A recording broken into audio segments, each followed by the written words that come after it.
Welcome back into the channel. My name is Tom Cox, and I'm the founder of Vertical Motion, where we help mid-career professionals become executives, and we help good people become great leaders. Today, I'm joined by a very good friend of mine, and for the second time, he's going to be talking about his experience. Please meet Lewis Keller, who joins us from Florida. Lewis is now a senior vice president in a new organization, and this is a step up from the vice president role that he got. There was a testimonial video that he did about a year ago where he got that role. And so please help me welcome Lewis. Lewis, good to see you, my friend. How are you? I'm doing great, Tom. Take me back. Let's go back to the beginning here to when we started working together, which I think it was like June, July of 2023. So it's been a minute. Tell me what things were like before you joined the program. That's a really good question. So things before I joined the program inside my head were very chaotic. I had run in my own company overseas. I was in Panama. So as an entrepreneur, I was doing business, but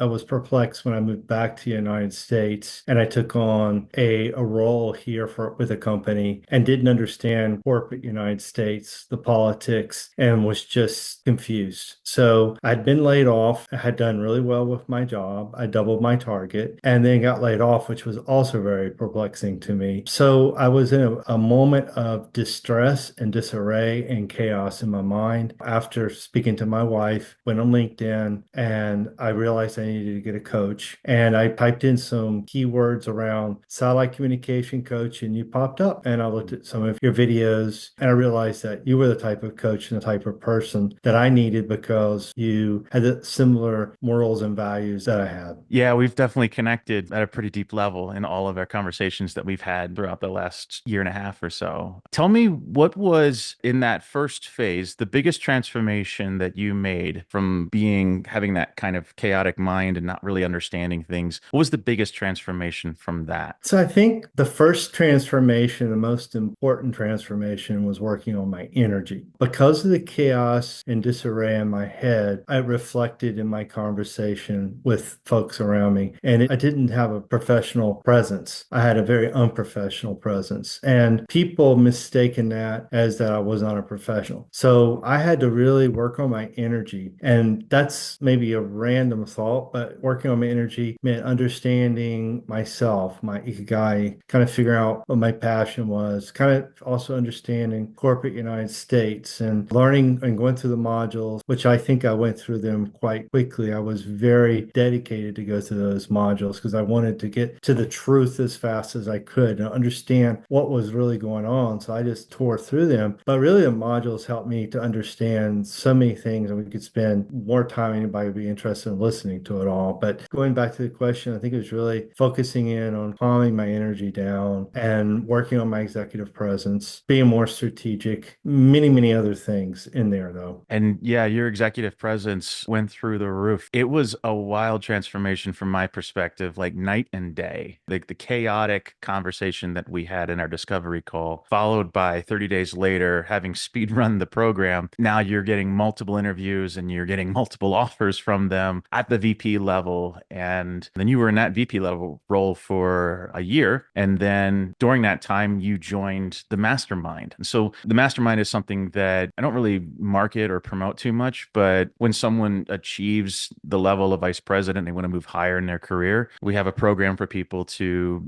figure out how to take the next step in their career, even at the VP and C-suite levels. So you joined the Mastermind, I think earlier this year. Tell me a little bit about what the Mastermind has been for you. What has that been like, and what have you gotten from that? I think that the mastermind has been very beneficial for me. And I think the mastermind actually was a safe area for me to practice being an executive, being in multiple meetings or calls and listening like for the first time. And I think a couple months passed, you and others in the group actually started asking me, you got curious, like, what's going on with you? Are you okay? You all right? I said, well, I'm actually paid attention to the advice and I'm applying the advice and I'm actually listening and learning so much by hearing others in the group and people that are at the C level, various professions, not all of them in my area, but there's some people in my area as well in the technology area. I just found it extremely uber interesting and important to hear the trials and tribulations they were going through and learn from them. So there was a period of time where I got to take the advice home from around the first section of the course. And then in the mastermind, be around other folks that were professionals and apply that in sort of a practice in real life and listening to their trials and tribulations that they went through. Yeah, it was interesting when you were very quiet for several sessions in a row and people started to take notice and started to call you out on it.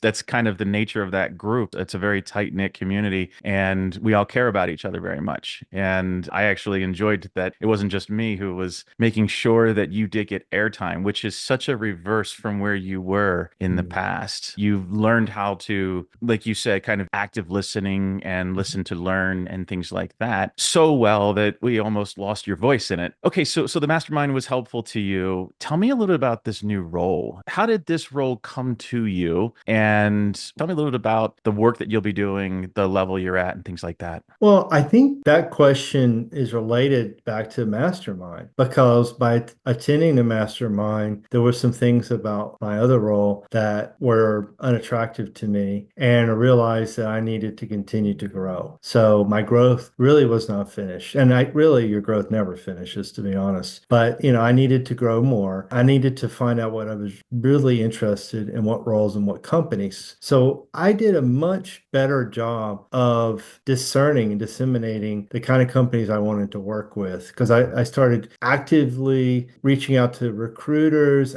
actively looking in my network. And the question that the recruiters would come back to me is, well, what are you looking for? Are you looking for a large defense contractor to work with? And, those are like Lockheed Martins and on and on and on. And I'm really not a large defense contractor employee. That's just not my mantra. It's not my ikigai. So I realized going through the mastermind and also going through the process of reviewing and talking to recruiters, I nailed it down to sort of a startup, small organization, it needs somebody with a lot of experience in building companies, creativity, working as part of my index culture. Obviously, I like to be surrounded by people and working with teams to be happy. And so I recognize that. So working with the recruiters, I did several interviews. I probably didn't even mention a lot of them that I was doing. And I realized that this is what I wanted. This is the type of company. That's where I worked on. And eventually, I've gotten a new job as a SVP of business development and a space company specific with rockets and some new technology startup, small company who needs to be built from the ground up. And that's my creative part, my technical part, what strengths I offer to a company. It's all coming to fruition. And I think it's the right mix, match, and time. I think I've now culminated. The lines are converging at the right spot, if you will. Yeah, that's amazing. So you are on the executive leadership team of this company, and Yep. it's a venture funded startup involving rocket technology, which Yep. is just cool to say, right?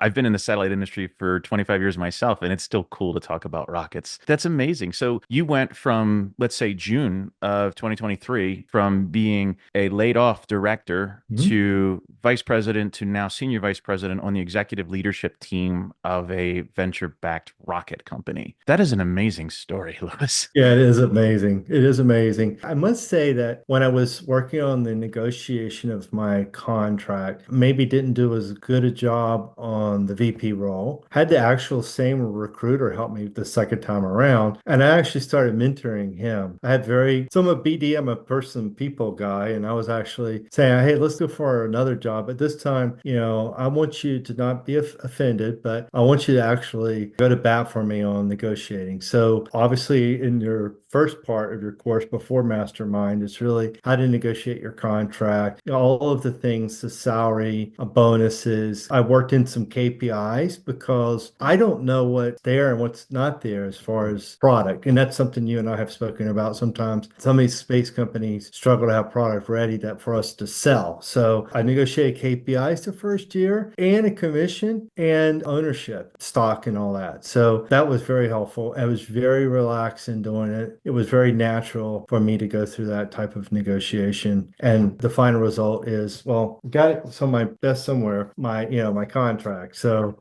anyway, I don't know if that's the type of information that's helpful. Yeah, no, that's amazing. What a great story. I didn't realize that you had coached your recruiter based on Yeah. what you had learned and absorbed from the mastermind, from the main course, and from the coaches here. That's really cool. That's actually a great story. So I appreciate you sharing that. Let's wind it up. What would you tell someone who's considering joining this community if they're maybe a little nervous, they don't know what's on the inside, they don't know if they can trust that this is because there's a lot of, stuff out there that's not great. From your perspective, honestly, what do you think of this community? And what would you tell someone who's on the outside looking in? That's a phenomenal question. And I can understand people's apprehension because, as you mentioned, there are hundreds or thousands, or who knows, hundreds of thousands of coaches, who knows how many. So it's very confusing to know who's who, what's what, and to get the value out of your investment in a coach. I would, by no hesitation, say they should definitely contract your services and your team. It's a winning team. It's going to help them grow. It's going to help them go into those executive roles, those C-level roles. It's going to even help you not only in your work and professional life, it can help you in your personal life. Not that that's part of the course, but just once you get centered and know the right direction you should go, it's really going to help you all through your life from A to Z. So to answer your question, absolutely no question. They should contract your services, join the group. They will be happy. They're not going to be disappointed by any means. Well, thank you, Lewis. I appreciate that. I appreciate you. I love your story. I love the friendship that we've built, not just in a, client, coach relationship, but a friendship. And it's been a joy to work with you. And I am super excited for this next phase of your career and can't wait to see where you go to next. Beautiful. Same back to you, Tom. It's also been a pleasure meeting you, working with you, similar-minded person, and enjoying a friendship as well, not just a coach-client type of relationship. Awesome. Thank you. So if you're interested in having an experience similar to Lewis's, which might be hard to replicate, there is a link down in the description of this video to book a call to have a conversation with us. And let's help you get to where Lewis is now when you have that opportunity. Lewis, again, thank you so much for the time, and I'll see you soon. Thank you.